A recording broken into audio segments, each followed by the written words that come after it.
politicians are required to get out and press the flesh, as shaking hands with voters is dubbed. As my flesh was being pressed by Carmen, my mother's long-standing masseuse, the results of May's local elections in Spain seemed a fit subject for discussion. Mention the governing Partido Popular, PP, and her strength redoubles with indignation at the constant revelations of corruption in its midst.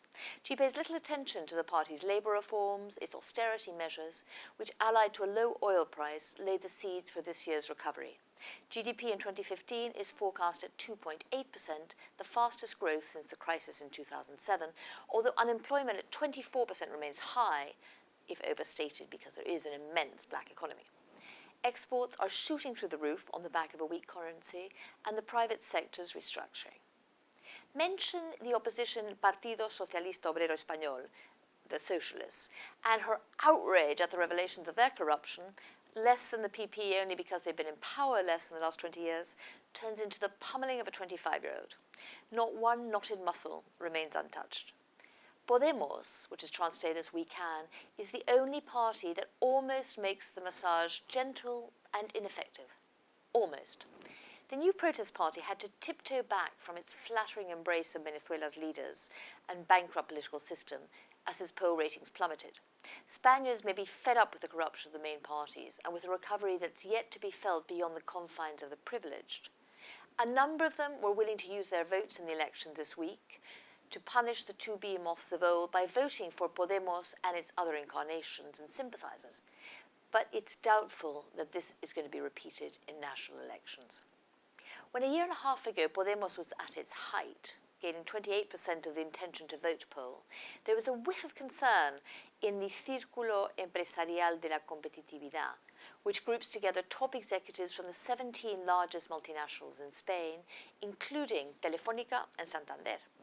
The elite business group reportedly opened its collective wallet to support another protest party, Ciudadanos, citizens, as a counterweight.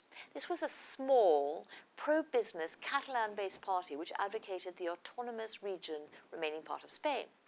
Ciudadanos has now spread out on a national scale, and it won over 6% of the vote in the May elections. It would have won more seats if it had put up more candidates. Carmen, whose family was on the side of the Republicans in the Civil War, sees it as little more than a mini PP, a sort of mini Conservatives. The pressure intensifies when she hears their name, and any tennis elbow I thought I had disappears under her disapproving strokes. Carmen is 70 years old. Her power reflects that of her generation in Spain, but where she's stepping back from her métier, giving me a massage in memory of old times, too many of Spain's oldies are clinging on to power.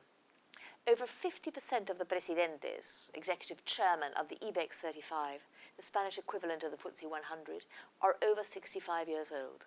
One of them, Francisco González of Bank BBVA, has just retaken the CEO title as well. Another, Emilio Botín of Santander, gave up his role only on his death. According to a 65-plus-year-old Spanish tycoon, we have spent too many years with our bums ensconced in our chauffeured cars. Despite the intransigence of the over-65s, renovation is happening in the political class.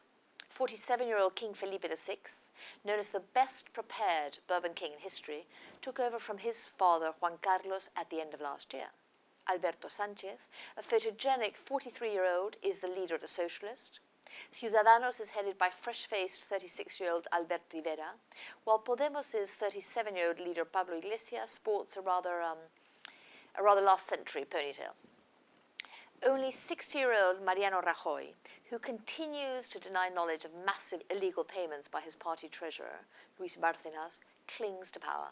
His party garnered only 27% of the votes in these elections, these May elections, versus 38% in 2011. Unfortunately, the abysmal results came too late for him to step aside before general elections due in late autumn. The outcome of May 24th means the end of the bipartite system that governed Spain from the advent of democracy 38 years ago, and the beginning of endless horse trading between all the parties. In September, there'll be elections to the Catalan Parliament.